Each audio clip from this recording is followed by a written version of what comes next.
Now entering Rich Reviews. Hey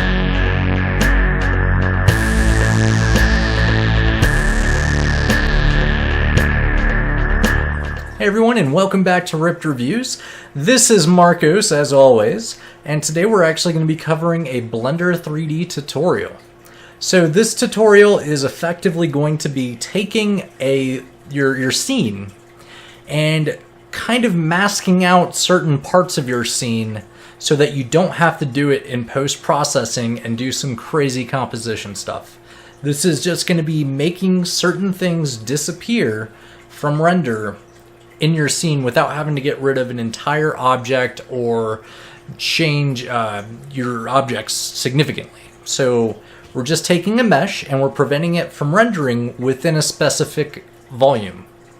So it's really quick and simple. It takes one modifier, so let's go ahead and get started. We're going to be using cycles, so make sure you go into the cycles render engine here. Now that we're in cycles, we've got our cube.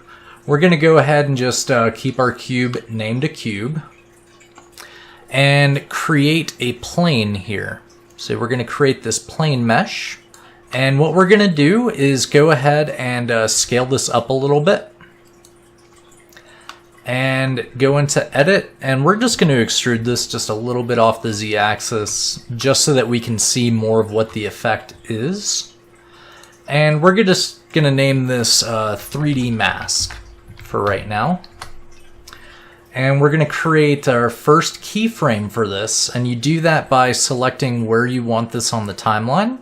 So in this case, we're just going to go ahead and make it the first frame, and we're just going to hit the little I on our keyboard here, and that'll make this go yellow when you're hovering your mouse over it. If you ever do that by mistake, you can hold down the Alt button and then I, and that'll actually eliminate that keyframe. But we want that, so we're just going to go ahead and hit I here. And we're going to go up to about 90 frames here, and we're just going to have this drop all the way through the cube, and hit I here as well.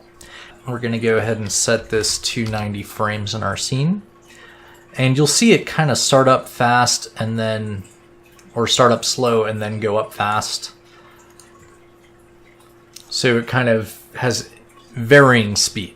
So the way that we can fix that is by going into the graph editor here. And you see how you have this blue curve here? That's indicating the actual speed that it's going at. So if we hit V on our keyboard and just select vector, it'll kind of have that straight line there. Select that as well and hit V vector. And now we're actually going to have a constant speed going throughout that image. So let's go back into 3D view. We can kind of see what I'm talking about there. It's going to be the same exact speed the entire way through there. And just hit 0 on your number pad there to get into the camera view. And we can see here that we have a full image of the cube and everything. We can see what's going on there.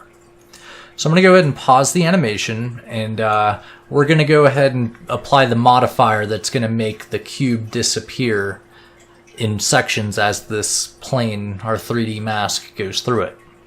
So we're going to select the cube, go into our modifiers, we're going to add a generate modifier, and select Boolean.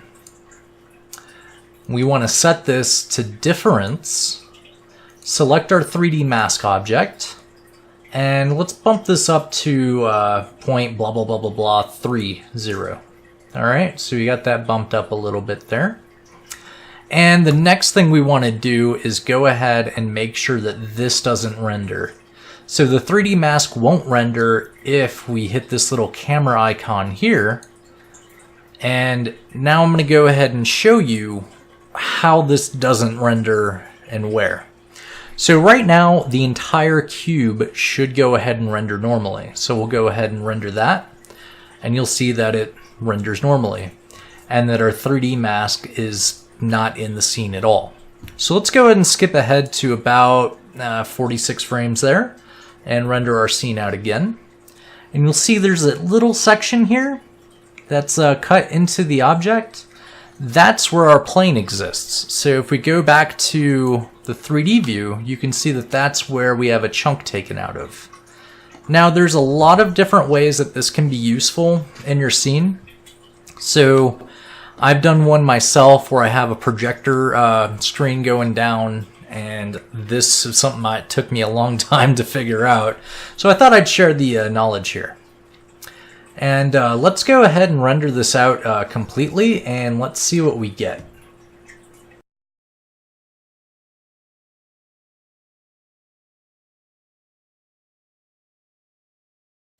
And there we have it. That's our result. We've got this small sliver going through a cube. Not too exciting in this scene right here, but it is definitely useful in certain environments like that projector thing I showed you. And hopefully you all enjoyed this tutorial. And if you did, please leave me a comment. Let me know how it helped you out. And aside from that, see you all in the next video.